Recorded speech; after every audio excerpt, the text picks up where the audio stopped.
জামালপুর শহরের টিউবওয়েল পার মোড়ে একটি বকুল গাছ নিয়ে এখন মানুষের উৎসাহ উদ্দীপনা তুঙ্গে।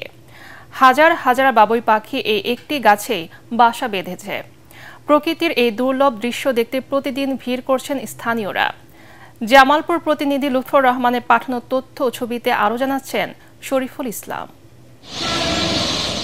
জামালপুর টাঙ্গাইল ও সরিষাবাড়ি সড়কের টিউবওয়েল পার মোড়ের একটি বকুল গাছ এখন শহরের নতুন আকর্ষণ। গাছটি জুড়ে হাজার হাজার বাবুই পাখির বাসা যেন এক প্রাকৃতিক শিল্পকর্ম। প্রতিদিন সকাল সন্ধ্যা গাছের চারদিকে ভেসে বেড়াচ্ছে পাখিদের ডাক, ওড়াওড়ি আর জীবনের ব্যস্ততা। এই দৃশ্য দেখতে শহরের বিভিন্ন এলাকা থেকে ভিড় করছেন শত শত মানুষ।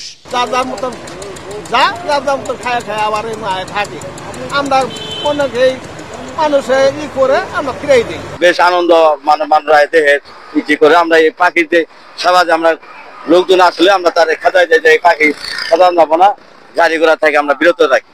আমরা এই পাখিরে খাবার দেই, কোনো গাড়ি আসতে দেয় না, কোনো কিছু না, আমরা এটা সেবা যত্ন করি আর কি। স্থানীয়রা জানান 10-15 বছর ধরে বকুল গাছটিতে বাবুই পাখি বাস করছে। কেউ যাতে পাখিদের ক্ষতি করতে না পারে সেজন্য সতর্ক থাকেন সবাই। অনেকেই দেন খাবার। দর্শনার্থীরা বলছেন ব্যস্ত জীবনে এমন দৃশ্য তাদের মনে আনে শান্তি।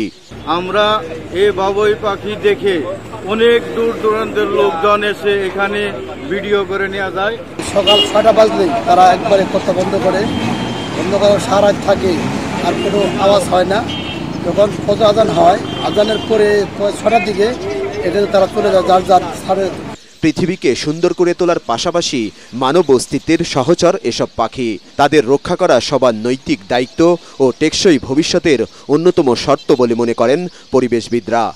আমাদের মনে রাখতে হবে, একটি পাখি হারানো মানে শুধু একটি প্রজাতির ক্ষতি নয়, বরং পুরো পরিবেশ ব্যবস্থার এটা একটা ক্ষতি। তাই এখনই সময় সচেতন হওয়ার, পদক্ষেপ নেওয়ার। একটি বকুল গাছে হাজারো বাবুই পাখি ঘিরে মানুষের এমন সমাগম সত্যিই বিরল। প্রকৃতি এখনো আমাদের কাছে সৌন্দর্য আর শান্তির প্রধান উৎস। শরীফুল ইসলাম, এটিএন বাংলা।